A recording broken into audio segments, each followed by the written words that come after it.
आज की हमारी वीडियो जो भूस्वामी द्वारा मौके पर अपने विधिक वारिसान को जमीन में हिस्सा बांट दे देते हैं और भूस्वामी के पुत्र पुत्री अपने अलग अलग हिस्से पर काबिज और कास्त रहते हैं, किंतु कंप्यूटर खसरे में भूस्वामी का नाम ही अंकित रहता है, जिसे अलग करने का आवेदन पत्र माननीय न्यायालय में प्रस्तुत करना होता है। इस वीडियो में हम उस आवेदन पत्र जो माननीय न्यायालय में प्रस्तुत करते हैं, वह आवेदन पत्र किस प्रकार बनाते हैं। पहले तो हम चार्ट के माध्यम से समझ लेते हैं कि हिस्सा बांट क्या होता है।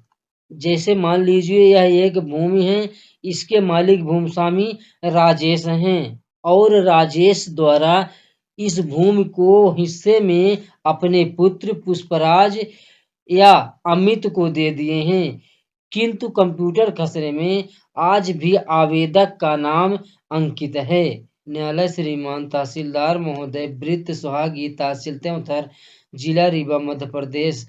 हमने इसको समझने के लिए ले रखा हूँ। सबसे ऊपर आपको उस न्यायालय का नाम लिखना है जिस न्यायालय में आपको बंटवारा का आवेदन प्रस्तुत करना है। फिर आपको यहाँ पे आवेदक का नाम लिखना है, अर्थात उस व्यक्ति का नाम लिखना है जो व्यक्ति आवेदन करना चाहता है और कंप्यूटर खसरे में भूस्वामी हैं। बनाम भूस्वामी के जितने भी विधिक वारिस हैं उनका नाम क्रमशः अनुसार लिख लेना है। जैसे पुष्पराज पिता राजेश, अमित पिता राजेश, दोनों निवासी आपको लिखना है जहाँ के वह निवासी हैं। फिर आपको अनावेदक आवेदन पत्र बाबत किए जाने खाता विभाजन अंतर्गत धारा 178 का मध्य प्रदेश भू राजस्व संहिता। हमारे मध्य प्रदेश में इस धारा के तहत विधिक वारिसानों के मध्य खाता विभाजन होता है। यदि आप अन्य स्टेट के हैं तो आपको इसकी जानकारी ले लेनी है कि विधिक वारिसान के मध्य खाता विभाजन किस सेक्शन के तहत होता है। मान्यवर प्रार्थना पत्र के आधार निम्नवत है। पहली कंडिका में आपको लिखना है यह कि स्थित मौजा कटरा पटवारी हल्का कटरा तहसील त्योंथर जिला रीवा मध्य प्रदेश की अराजी नंबर 1 रकबा 0.202 हेक्टेयर, अराजी नंबर 5 रकबा 0.502 हेक्टेयर। अगर और इससे ज्यादा आराजी हैं तो आपको पूरी आराजी का उल्लेख कर देना है।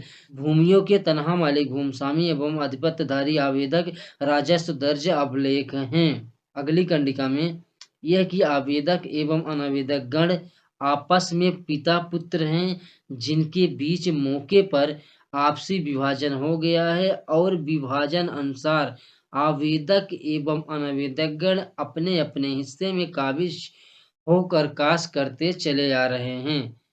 उसी अनुसार राजस्व अभिलेखों में विभाजन किए जाने हेतु इस आवेदन पत्र को माननीय न्यायालय में पेश किया जा रहा है।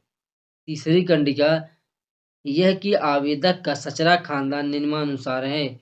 आपको एक सचरा बना लेना है। इससे यह स्पष्ट हो जाता है कि जिसने आवेदन किया है जो भूस्वामी है उसके मात्र विधिक वारिस जो सचरा में है वही है। इनके अलावा अन्य कोई विधिक वारिस आवेदक के मौजूद नहीं है। चौथा है यह कि आवेदित भूमियों के भूस्वामी कालम में आवेदक का नाम दर्ज होने के कारण अनावेदक गण अर्थात जो भूस्वामी होते हैं उनके विधिक वारिसान खाद बीज एवं अन्य सरकारी योजनाओं के लाभ से वंचित हो रहे हैं, जिस वजह से आवेदक एवं अनावेदक गण का खाता विभाजन किया जाना न्यायोचित एवं आवश्यक एवं उचित है। 5 है यह कि उक्त आवेदन पत्र श्रीमान के क्षेत्रीय क्षेत्राधिकार के अंतर्गत है तथा संपूर्ण सुनवाई का अधिकार श्रीमान जी को प्राप्त है। यह कि आवेदन पत्र के राशि संपूर्ण न्यायालय का शुल्क योजित है। रिलीव प्रार्थना अतः श्रीमान जी से विनय है कि स्थित मौजा कटरा पटवारी हल्का कटरा तहसील त्योंथर जिला रीवा मध्य प्रदेश की अराजी नंबर 1 रकबा 0.2 हेक्टेयर, अराजी नंबर 5 रकबा 0.502 हेक्टेयर। भूमियों का हल्का पटवारी से प्रतिवेदन एवं नक्शा बटांक मंगाया जाकर उभय पक्षगण के मध्य खाता विभाजन किए जाने की कृपा की जाए।